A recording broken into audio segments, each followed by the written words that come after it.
I remember years ago I was on a farm in Virginia up in the mountains. And this Amish guy told me, he's an old Amish guy with gray hair, gray beard. He said, Ty, only three kinds of people in the world. The first kind makes things happen. The second kind watches things happen. And the third kind wonders what happened. That's most people in the world. Most people wonder what happened to their life. You know, I live here in the middle of Hollywood Hills, and it's interesting. You're surrounded by all these people up here in the hills. These are the people that made it. But down on Sunset Boulevard, down in the heart of Hollywood, I read more people move in and out than anywhere else in the United States. People come in here for their dreams.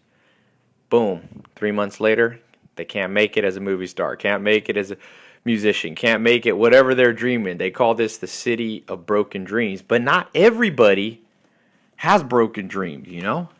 It's like my next door neighbor on the right-hand side, Katy Perry. On the left side, Cameron Diaz. They made it. Why do some people make it? Why have you made it sometimes and not other times? That's the big $1,000,000 question everybody wants to know. Why do some people get their dreams and some people don't? And I was thinking back when I was 16 years old, I asked myself that question. I was like, I don't want to be somebody who wonders what happened. I want to see if I can actively make my life happen. Like, you know, in Walden Pond, it's like you want to suck the marrow out of life, get the best out of life. So I was 16, and I was reading a book my grandpa had sent me. He said this book has a lot of answers, and it was a series of books, actually, by Will Durant. He's a famous historian, maybe the best historian of our time. And I'll never forget this fancy quote. I had to look it up because I didn't understand what it meant. But this fancy quote will help you in anything you want to do if you're trying to get something, because everybody wants something. This quote says, "A nation is born stoic and dies Epicurean." Now, what does that mean? Let me break it down simple. Back a long time ago, there was a Greek philosophy called Stoicism, Stoics. And they said that what you got to do in life is put away your temporary pleasure and work hard to get whatever you want to get. I'm abbreviating what they really said, but they said, you know, forego temporary pleasure to get something better later. And then this other group of philosophers and followers came. That was the opposite. They were called Epicureans. And the Epicureans said, forget that, YOLO. You know, you only live once. That's not a modern phrase. I know everybody talks about it now. You know, you only live once. That's not Lil Wayne or modern hip-hop. That's old school, thousands of years ago. Epicureans were saying that. They were like, get all the pleasure you can get now because you never know about tomorrow. Right? So who was right? The Stoics that said, forego pleasure now for something better later, invest in the future, or the Epicureans, which are like, take what you can get now because you never know about tomorrow. Well, I don't know, and at this point is not a huge philosophical argument, but I will tell you this. Will Durant, when he was talking about the success of nations, the success of countries, he's right. Nations are born, founded on a whole bunch of stoic people. Think about America. People came, pilgrims, they forego all this security that they had in Europe. They came here. There was Indians, there was disease, there was crossing an ocean in a wooden boat, which is kind of crazy if you think about it. If you've ever been in the ocean, just imagine being in a little wooden boat in the middle of nowhere, going to God knows what, right? They're foregoing temporary pleasure in the hope of something better in the future, and they come here, you know, they build their little log houses, they chop their place through the woods, their kids die, they die, all this trial and tribulation, but building this country. In every country, not just the United States, it's the same story. A set of stoic people, Spartans, if you've ever seen that movie 300, people that are willing to, you know, they're like, punch me in the stomach so I get harder and harder and harder. Toughen up, toughen up. That's the philosophy of the Stoics. And guess what happens? Wealth comes from that attitude. And like they say, the parents make the money and the children lose the money. Why? Because the parents do it the hard way, and then the kids come in and they're born into wealth, they're born into luxury, and they become Epicurean. They go, let's enjoy what we have now. Well, whatever you want in life, whatever I want in life, I could tell you this. You got to, on a sliding scale of getting what you want tomorrow and foregoing pleasure today versus YOLO, the more you move towards stoic, the more wealth you're likely to create, the more happiness even you're likely to create. We've all kind of been lied to. It looks like probably, I was just reading Martin Seligman's book this morning, Authentic Happiness. Looks like the science is in. And we must find a balance. Of course, you got to have some temporary pleasure, but think about the world we live in now. We got modern electricity. We have, all the food we want. Most of the world was starving half the time in past history. Now we got refrigerators full of food. We've got phones. We've got email. We can connect. When my grandma came to this country, she left Germany in 36 or 37. She got on a boat. She didn't see her family again for 10 years. She could write them letters, but she was tough. My grandma was tough. She came here on a risk. That's stoic. She was, toughened up and said, I'm investing in the future. Thank God she did. Because when my grandma was on the boat to the United States, war broke out. Hitler invaded Poland and the world went to war. And a good bit of my family that stayed in Germany were killed in the war one way or another, whether it's through bombings or, in the army, some of them. And so my grandma was a stoic. My grandma's an interesting story. She actually met Adolf Hitler before he was fully in power. She met him. She said her friend, Melita Meshman, there's actually a book. My grandma was in the New Yorker recently. My grandma said, Di, I'm 96 and I finally became famous. I got it in the New Yorker. But anyway, this article talks about my grandma's best friend became Hitler Youth. My grandma wasn't. And she said, hey, Marianne, you got to come meet this amazing guy, Adolf Hitler. And my grandma went to this little small meeting and Adolf Hitler was there. And she said, right away, I knew this guy was insane and I knew I had to get out of this country. And she told her family, let's get out of Germany. But, of course, she was young. My grandma was 18, 19, 20 years old, right? And so they wouldn't come. So my grandma was a stoic. She toughened up and said, well, I'm going to go. I want to go to the United States where I think it's safe. And she did. She got on a boat. And literally, her brother then got killed in the war. Her family got imprisoned. Like all this horrible stuff. And my grandma had the foresight because she was stoic and she was willing to forego pleasure now for investing in the future. If you read, I got a great book by Warren Buffett. It's a little Warren Buffett's handy book of investing. And the basic, what does he say? He says investing is foregoing temporary pleasure for something even better in the future. So for you to get what you want, you got to toughen up a little bit. We've all gotten weak. Me too. We've gotten weak in the modern world. Luxuries are making us weak. My mom says, hey, Ty, you know what you should do sometimes? Go camping. Get away from luxury. Camp for a while. Do something tough. Walk somewhere. Leave your car. Walk 2 miles. Try it. What's the downside? There's no downside. And now, the interesting thing is we used to think scientifically that doing this was hard and it would make you unhappy, so you'd have to temporarily. But they're actually finding now that you actually get happier, too, when you push yourself and toughen up. Now, am I saying you should never enjoy temporary pleasure? No. But I'm saying in the modern world, we got too much. We're fat. Not just figuratively, but literally. We're fat. Go a day without eating. I'm not talking about a fast. I'm talking about just to toughen yourself up. Now, obviously, don't take this to extreme and create, health problems for yourself. But I'm saying every one of us will be fine if we skip a meal. Every one of us will be fine if we go out camping for a weekend and rough it. You got to harden up because a nation is born stoic and dies Epicurean. You don't want to die Epicurean. Your dream, let's say your dream is grow a business to $10 million. You're going to have to toughen up to get it. I spent a good bit of time at one point in my life in New Zealand, 6 months there. Hardest thing I've ever done. I learned to shear sheep. It's a horrible job. Like, I've done everything hard. That's the hardest thing I've ever done. I've milked cows by hand and lived with the Amish. Milking cows by hand is incredibly hard. But shearing sheep is 10 times harder. So I did that for like 3-4 months. And these sheep shearers, they wake up at 4 in the morning. They get to the job site at 5 in the morning. They sit there with shears, and you got to pick up the sheep. These are 200-pound, 150-pound sheep.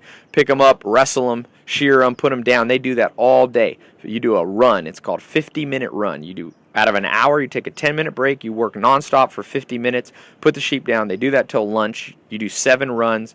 Then you do it in the afternoon. Then these guys would go out and party all night and sleep 2 hours and back to it day in, day out, 5-6 days a week.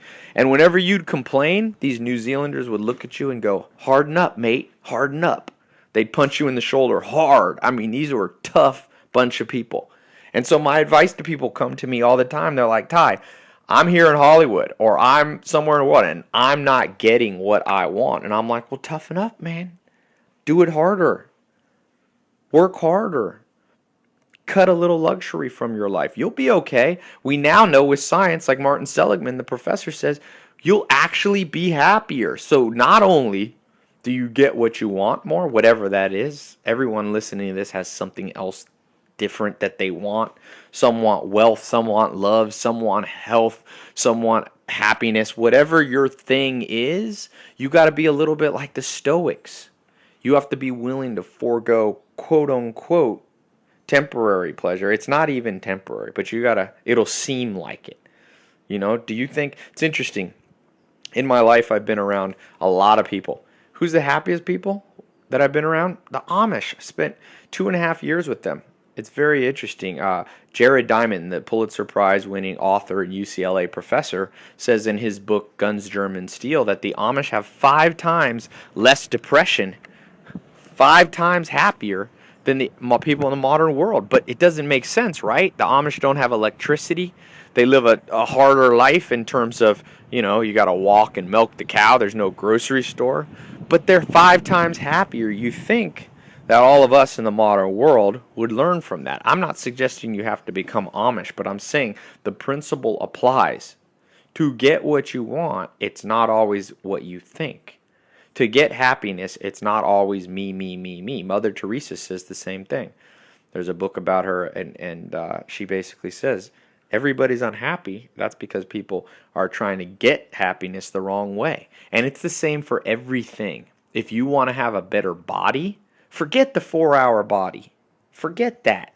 I'm not saying there's not a good book. I did read it, Tim Ferriss, but the principle's backwards. You don't want that. You want to be like Arnold Schwarzenegger, where it's like pain or gain. He had rewired his mind to be stoic. He's like, I love doing reps and sets. I love it. The burn feels exciting to me.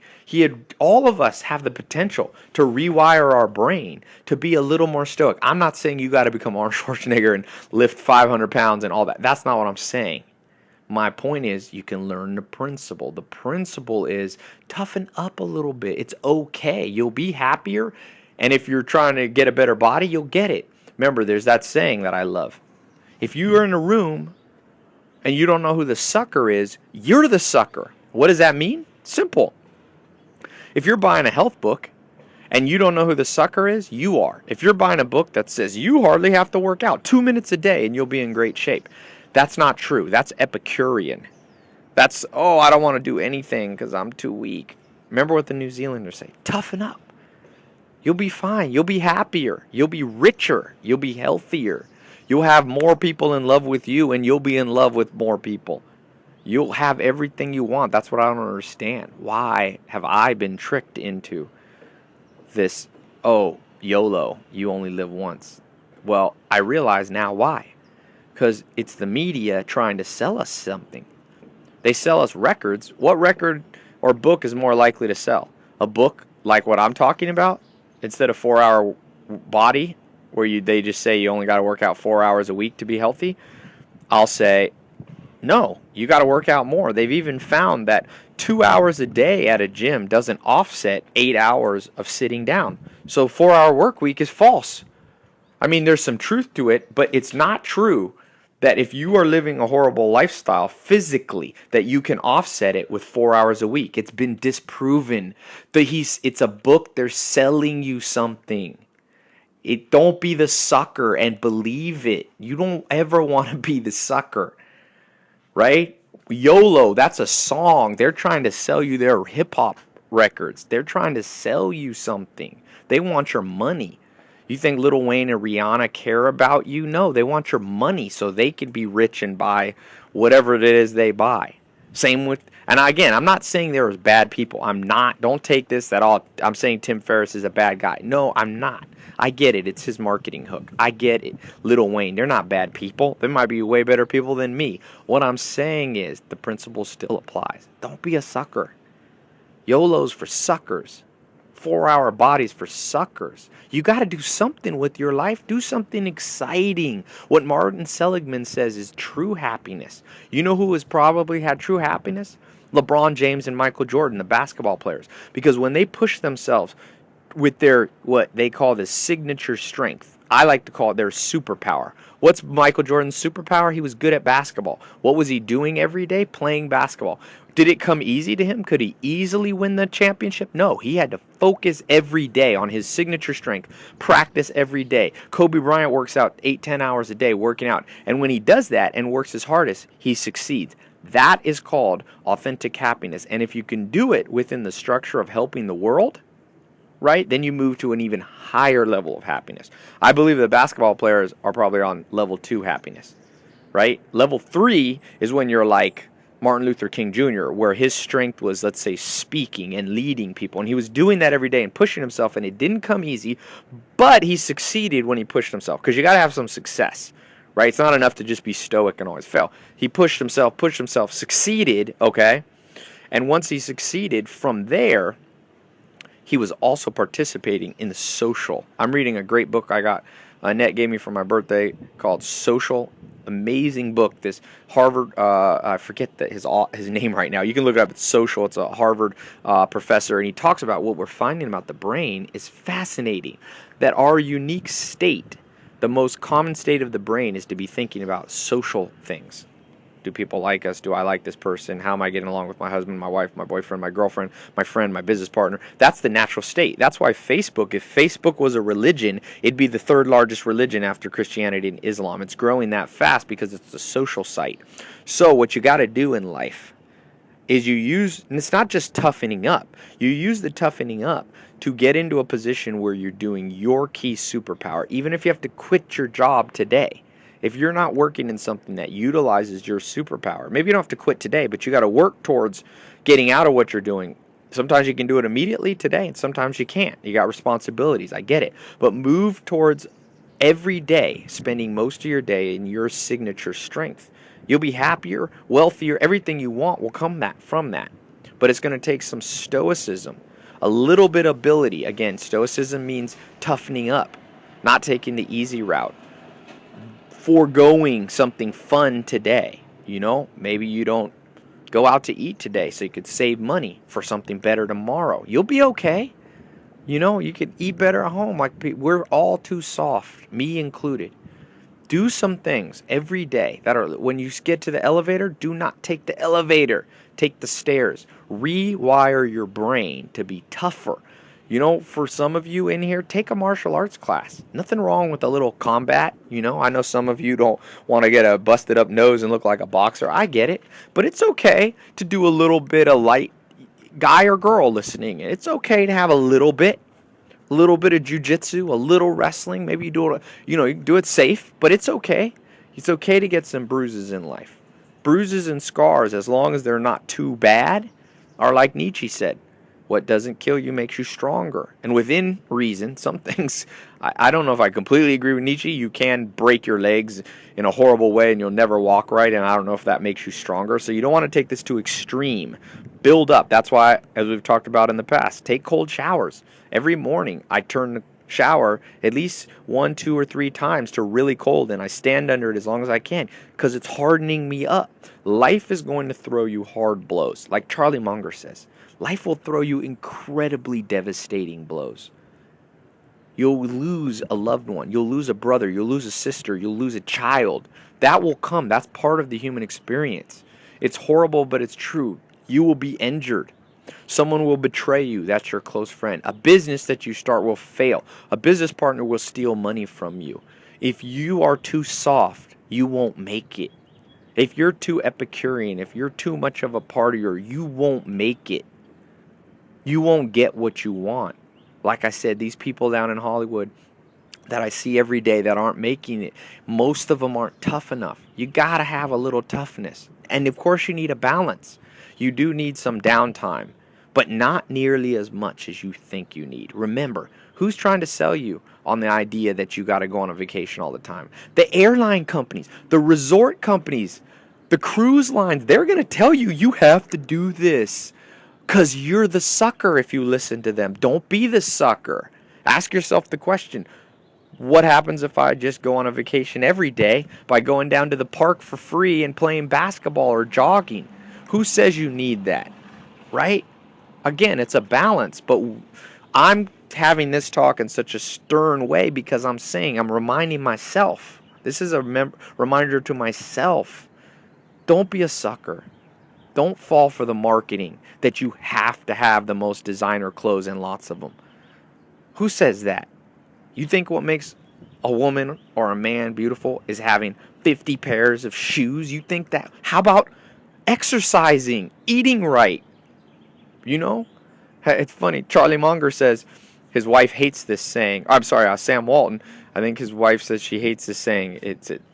You can't polish a turd. A turd is always a turd. So if your life sucks, don't try to vacation out of it. Fix your life. If your body sucks, don't try to wear more makeup and get fancier clothes. You can't cover it up. It's obvious to everybody what you look like. Now, everybody's not going to be a supermodel. Everybody's not going to be a billionaire. But like John Wooden says, do the best with what you have. Everybody has a capacity. Max out your capacity. Don't fall for the marketing. I'm telling you, people don't have your best interests at heart. Invest your money in educational stuff. You know? Take a class at UCLA or USC or some college. Spend your money on that. One, you'll get smarter. It's a better investment of money in things that will get you smarter. Two, you'll meet better quality friends. Three, maybe you'll fall in love with somebody you meet there. So it's like a triple win-win situation. There's a saying called Pareto efficiency. It's a fancy word for this economist whose last name was Pareto. And he said, always look for the win-win situation. A Pareto inefficiency is what most of us fall for. That's where one person wins and the other person loses. Think about it. So much of life. McDonald's, they're going to trick you into thinking that eating there is awesome because it's a win for them when you give them your $10 for crappy food, right? That poisons you, and it's a lose for you. You lose. So it's a Pareto inefficiency. Everybody walking into a McDonald's, and look, again, within reason, once every 3 years, I'm starving and I'm in the middle of nowhere and there's a McDonald's and I eat McDonald's. Okay? I'm not like a religious fanatic about anti-McDonald's, but I'm not a sucker. McDonald's doesn't get rich off me. I don't live my life. I've probably gone 5 years without eating there. Right? Don't be a sucker for everything that there is. I'm talking fashion. I'm talking music. Why listen to music all day? Music is a drug. Steven Pinker, the great linguist, the evolutionary biologist, he talks about music is like auditory cheesecake. Our brains were designed to tune into certain noises and rhythms, okay? Right? And there's nothing wrong with music, don't get me wrong. But to the extent that people listen to it nonstop at work, they have music all day, in the car, music all day, jogging, music. You're being sold something that it's too much. Harden up a little bit. Turn the music off. You don't need it all the time. Think. That's what stoic people do. You want to be a person who watches things happen and wonders what happens? Or do you want your life to be someone who you say, I'm somebody who made it happen? You can make it happen. I'm telling you, every day I'm excited to see people that have been underestimated by the rest of the world who make it. That's the story. That can be your story. People underestimate you. You may underestimate yourself, but you'll have to deserve it. And the way you can deserve it is very simple. Toughen up a little bit. Toughen up a little bit. Do something outwardly. Take the stairs instead of the elevator. Next time you're going to a hotel on a resort, go camping in the middle of the woods. Do it a little tougher, just a tent. You'll be happy. Have a fireplace. Bring a few friends. Do something tough.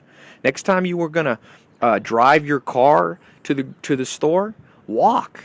Buy your groceries and carry them back. It'll make you stronger, happier. Next time you were going to listen to music, turn the radio off and think, or listen to a book. Next time you were going to spend your money on a vacation, spend the money on going to a seminar somewhere. Toughen up. You'll be happier. Trust me.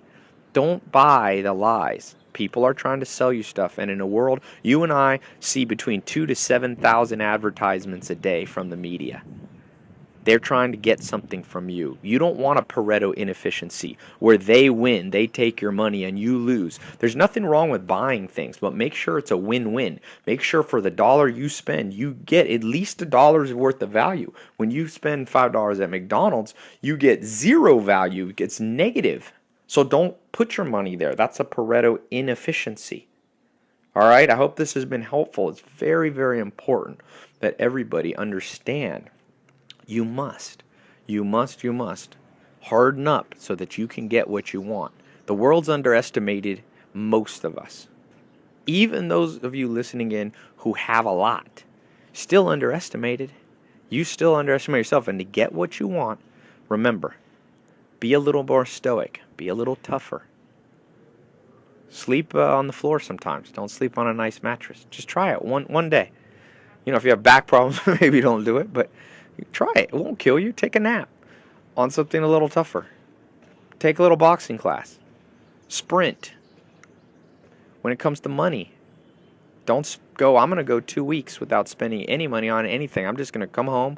I'm going to read books, and I'm going to not party with any friends, not do all those things that I normally would do. I'm going to see how long I can go. Test yourself. I read a story of a guy who tested himself how long he could go without sleep. 11 days he went as a high school student, as an experiment. The interesting thing is, because he didn't do it very often, it was just a one-time thing, they said there was no adverse effects, right?